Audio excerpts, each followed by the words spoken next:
தருணம் இது கண்டீர் நம்மவரேயே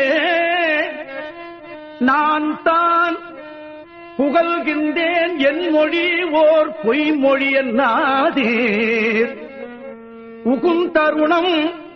உற்றவரும் பெற்றவரும் பிறரும் உடைமைகளும்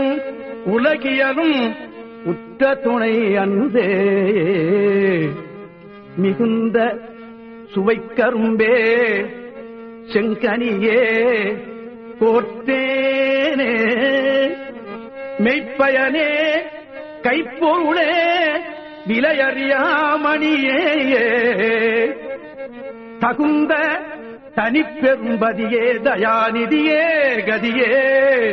சத்தியமே என்று உரைமின் பத்தியோடு பணிந்தே